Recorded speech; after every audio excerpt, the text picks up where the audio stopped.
Hi, I'm Kate from dailytarotworld.com and welcome to my Tarot Card Meanings Deep Dive series.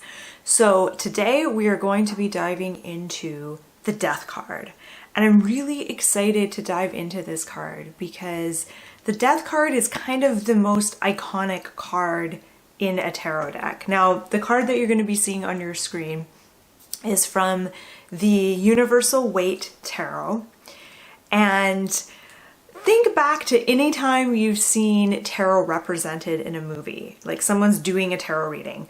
The Death card almost always comes up in a reading because it's just such a dramatic card.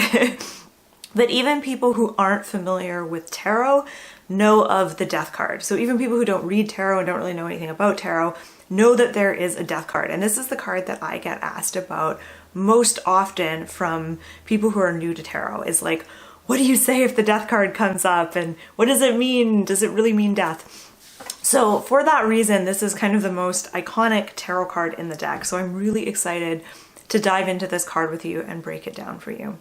So I'm going to start by giving you some keywords. I'm going to be giving you all kinds of info on this card. We're going to dive into the symbols, and I'm even going to give you some questions for tarot journaling if you're into that. So you might want to have a pen and notebook handy.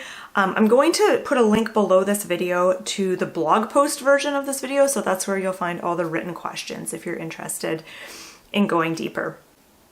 So before we get started, feel free to subscribe to my channel if you enjoy this video. I'm going to be posting these videos every week until I'm finished doing the major arcana. All right, so some keywords associated with the Death card are change, endings, closing the door on something, letting go, release, clearing or cleansing, impermanence, transition, and transformation. So there's three key areas to death that I'm going to be exploring in this video. The first is the theme of something coming to an end. And the second is the nature of impermanence. And then the third is transformation. So I want to touch on a few of the key symbols on this card. So if you look at this card, you'll notice that this is a very symbol-rich card. There's a lot going on here. There's a lot of detail in this card, and there's a lot of symbols. So I'm only going to touch on some of them. Now, if you're interested in going deeper with tarot and the symbols, a really good book is this one here, 78 Degrees of Tarot Wisdom by Rachel Pollack. So I used this book a little bit when I was researching this card. So the first symbol that I noticed on this card, apart from the skeleton on the horse, apart from the death figure, was the flag with the white flower. So I looked that symbol up because I didn't actually know what it meant. And the white rose on the flag, according to Rachel Pollack, symbolizes desires purified. So this idea that when you die, your desires kind of are purified with you. You let go of those earthly desires. You'll notice that the sun is rising in the background between the two towers. And I think this is interesting because even though death is in the foreground of this card, the sun is rising in the background. So a new dawn is on the horizon. There's a river going through this card, and it makes me think of the river Styx in Greek mythology. And there's a boat on this river as well. And that boat makes me think of not just river Styx and crossing the river to the other side, but also the journey that you know, life and death and rebirth in life is a journey. And death is kind of needed for things to flow and for things to change, like that river. There's 4 characters apart from the death figure on this card, and this is the most fascinating symbolism, I think, in the tarot deck. So there's 4 people who are greeting death in a way. The first is the guy who actually appears dead. So there's a king lying on the ground. His crown has been knocked from his head. And he symbolizes the fact that death is the great equalizer. So no matter how rich or how powerful you are, you're just as susceptible to death. We're all going to die in the end. So death is the great leveler, the great equalizer of us all. So no one is immune to death. And then there is a young girl who is turning away from death. She's like, I don't want to look at you. And she represents that denial of death. And I think that she represents where sort of Western mainstream culture is in relation to how we perceive death and how we treat death in our society. Because if you think about death, like I have never seen a dead body. I don't know a lot of people who have. All the funerals I've been to have been closed. You know, there hasn't been a body there at all. And from what I hear, funerals where they have an open casket ceremony, the body has been, you know, there's makeup and stuff on it so that the dead body looks alive. They don't actually look dead. And I just think that our culture in general kind of denies death. We don't really want to look at it. And even like our obsession with youth is kind of a symbol of that, you know? You know, how we're kind of obsessed with youth and living forever. And I think that all kind of ties into that not wanting to look at death. And then we have the man in yellow. So he looks kind of like a pope or something. He's got the yellow robe and the yellow hat. And he is facing death, but he appears to be like trying to bargain with death. And I will get into that symbol a little bit later in the video. And then my favorite is the young child who has the bouquet of flowers, and he's looking up at death kind of in awe, and he's holding this bouquet of flowers. And he represents kind of greeting death, or if you think of death as a symbol for change and impermanence, he's greeting change and impermanence with open arms. So every tarot card has a dark side and a light side. The dark side of the death card is that it represents the pain and suffering and discomfort of letting go of something coming to an end and leaving your life. The light side is that it can represent positive change and transformation. Without things leaving your life, without death, there is no change and there is no transformation. There's no room for anything new to come into your life. So that is kind of the upside of the death card, is that it does represent this sort of clearing and making room for something new and transformation. Before I get into this card any further, I want to talk about sort of the linear versus the more holistic view of death, because I think it's important. So the linear view of death is that we have birth, and then there's life, this line, this journey, and then there's death, and that's like an ending. That is kind of the linear viewpoint. The holistic viewpoint is if you think of a circle and you think of birth, life, death, and then there's the void. So life is the space between birth and death. It's what we're all experiencing right now. And then the void is the space between death and then rebirth. The void is actually in many ways what the death card represents, and I'll explain that a little bit better. But there's these two kind of different models, different viewpoints of looking at life and death. There's the linear, where death is an ending, and then there's the holistic kind of circular viewpoint where death is not really an ending, but it's just a point on the circle. It's a point on the cycle. Think of the cycle of the seasons. You know, you've got summer, fall, winter, spring. So fall would be death. Everything is, leaves are dying, things are going dormant. Winter would be the void. Spring would be birth. You know, things are coming to life. And then summer would be life. Yeah. All right. Okay, so let's talk about endings and letting go, because essentially that is what the death card represents. When this card comes up for you in a reading, it usually symbolizes an ending, a death of something. Now, people always ask, does it mean actual death? And it can mean death of a physical body. Usually though, when the death card comes up in a reading, it is more symbolic. So it represents a death in the metaphorical sense. So an ending, something coming to an end.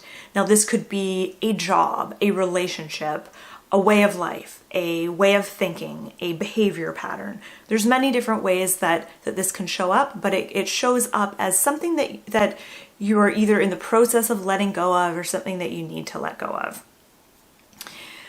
So death represents an ending, a letting go, and letting go of something and kind of closing the door. And how well you're able to let go will determine how well you're able to open to receive something new coming into your life. And so I find that when a lot of people talk about the death card, a lot of readers, they like to see it in a positive way and they like to skip over the difficult, messy part of death and say that it represents new beginnings and change and transformation. And it does represent those things. But first there is this painful, awkward stage of letting go of something, of saying goodbye to the old before the new comes forward.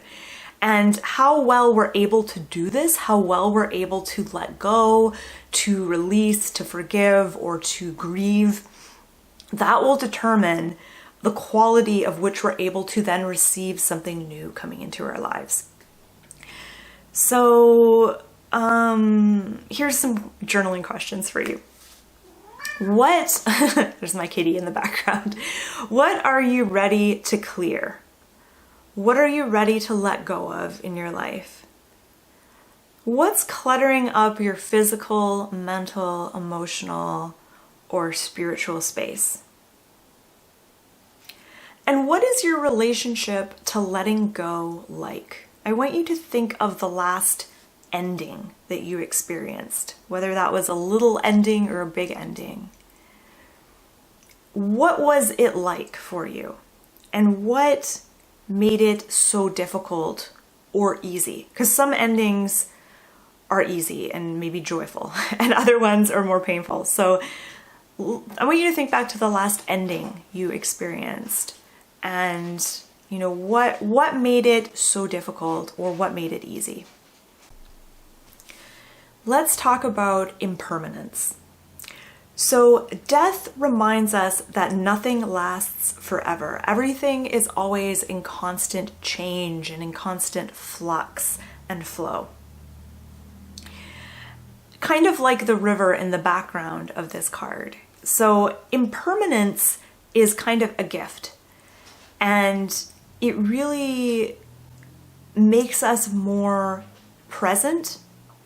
And it makes us more appreciative of things if we know that they're not going to be around forever. I find that practicing non-attachment, which is different from detachment, so I'll talk about that in a sec. Practicing non-attachment and presence can be really, really helpful when dealing with this theme of death, this theme of endings and life being in constant change and in constant flux. So if you're practicing non-attachment, it means that you try not to identify strongly with things. Identify meaning like attaching a sense of identity to certain things. And I'm trying to think of another way of explaining it. Basically, to be detached is where you kind of check out and you kind of numb yourself. You're detached. But non-attachment is where you kind of let go of expectations or the need for things to be a certain way, and you're more just in the present moment, accepting, what's in front of you as it is, accepting things as they are. And I find that allows you to connect to things more deeply. It allows you to be more present and more alive. And so I think that kind of ties into death and to impermanence. So when things are impermanent, when we live in an impermanent world where nothing lasts forever, practicing non-attachment will be helpful for you. So I want you to, for a moment, imagine a world in which nothing ever died. And because nothing can die, then nothing new can come into the world. Nothing new can be born, but nothing ever dies. Just imagine what that might be like for a moment. things would stagnate pretty quickly. Things would eventually feel, ironically, they would feel lifeless. So in that sense, death is needed to keep things alive, to keep things fresh. Impermanence keeps things fresh and it keeps things moving. Now just bear with me a sec while I switch my note sheet. So as I was contemplating this card and as I was thinking about that question, you know, what would life be like if nothing ever died, if everything just kind of stayed pretty much the same? And I started to bargain with death. And I thought, well, that would be terrible, but like, it would be nice if some things remained constant. You know, if my loved ones never died or my pets never died, everything else can change, but you know, maybe a few things cannot die. And then I was like, oh my God, I'm like that guy in this card in the yellow with the Pope's hat. He's bargaining with death. And that's kind of what I was doing. I was in that bargaining phase. So another way to think of death isn't really a final ending. It is more like impermanence in action. Change in action. So some journaling questions I have for you are, what does it mean to you to embrace impermanence? If you were like that young child on the card with the flowers, what does it mean to you to truly embrace death or embrace impermanence? And if you truly embraced impermanence, how would you live your life differently? I contemplated this for a while and I thought, you know, I'm getting better at doing this, but I wouldn't take anything for granted and I wouldn't put things off. For the last few years, there's been things I've wanted to do and I've been putting it off, and I keep thinking maybe next week or maybe next month or next year. And what I've found is as time goes on, suddenly those things are no longer options. I can't do them anymore. Places I wanted to go, things I wanted to check out that don't exist anymore, events that I wanted to go to that are no longer happening. And it's made me realize, like, you know, in some ways, it does really pay to be in the moment. And if you want to do something, do it now. Don't put it off. Don't take things for granted. All right, so let's talk about transformation and transition. So death represents transition and transformation, but more than anything, it represents the void between an ending and a new beginning. So the old story has ended. The old story is fading away, but the new story hasn't emerged yet. So it is this awkward limbo-like state that can be very confusing. It can be kind of hazy, discombobulating. It can be an uncomfortable space to be in. But this is the transition that we must all go through in order to get to the transformation. And I love the Death card in the Everyday Witch Tarot, and I'm going to show it to you right now.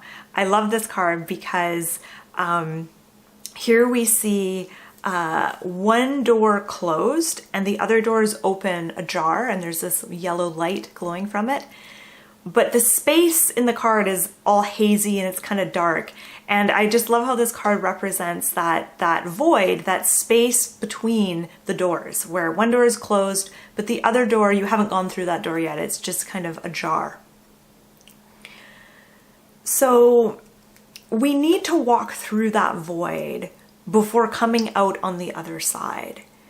And one thing that helps us walk through that void, interestingly, is non-doing. So practicing more non-doing, more being, as opposed to action and being goal-oriented. So death doesn't really represent like the fun butterfly part of transformation. I have a lot of death cards that show butterflies, which I think is beautiful because death does represent a transformation, but it doesn't represent that like fun, beautiful, colorful butterfly phase of transformation. It represents the icky, gross part of transformation where the worm wraps itself in a cocoon and then turns to liquidy goo before transforming itself into a butterfly. So it's in that voided state. That's the death. That's what death kind of represents. That the unsexy, gooey, grossy, gross part of transformation. And I think that collectively, humanity is kind of in this weird void state. I think a lot of our stories are crumbling. A lot of our, a lot of the old story is fading away and kind of crumbling. It doesn't really make sense anymore. Yet a new story hasn't really emerged. And so I find myself in my personal life, I used to always be able to have a vision of the future and where I was going and at least what I wanted. And now I don't. I think of the future and I get nothing. And it's kind of a scary place to be in. I'm like, I have no idea what's going to happen in the next year or 2 years. Everything feels very uncertain. I have no vision of the future. And it's because I'm in this weird death-like void state where the old vision has, and the old stories that I believed in have crumbled and faded into the background, but the new story, the new visions haven't emerged yet. So it's this weird place to be in, and I think that a lot of other people are, I think collectively humanity is kind of in this space right now. So a journaling question I have is, what helps us as we journey through the void? I want you to think of all the void times in your life. So this could be right after a loved one has passed or a pet has passed. It could be the space between losing a job and finding a new one, or the space between a relationship ending and a new relationship beginning. Those are all kind of void states. So think back to the last time you were in kind of a void state. What was helpful for you in that time? And what did you learn from that time? And some of the things that help me when I'm in the void state is, or I should say, the void sounds kind of dark, but it's kind of like you're in the cocoon. You're in the cocoon state where you've liquefied yourself. You've yet to transform. You've yet to emerge into a butterfly. I find that for me, dark humor is really helpful. Being patient is also, I find, helpful. Being really patient with myself, not forcing the new story to emerge, not forcing that process. Because I think sometimes when we're in the void, we want to just get through it, but you don't want to do that. You actually want to kind of take your time here. Being gentle with yourself is important, I think. Practicing non-judgment of yourself as you go through the void, but also others. Because I'm noticing, seeing others in this void state and noticing them, behaving in ways that I think seem loony, just like really wild, crazy. And I think that what happens when we're in that void state is we try to make sense of things, and because our old stories have crumbled, we try to quickly glom onto new ones, even if those stories don't really make any sense or aren't very good stories.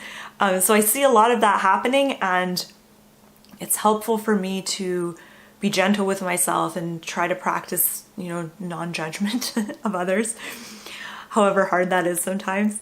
And get in touch with your longing. When you're in the void, when you're in the cocoon, before you emerge as a butterfly, you have to first get in touch with your longing. And this is a really great space to do this in.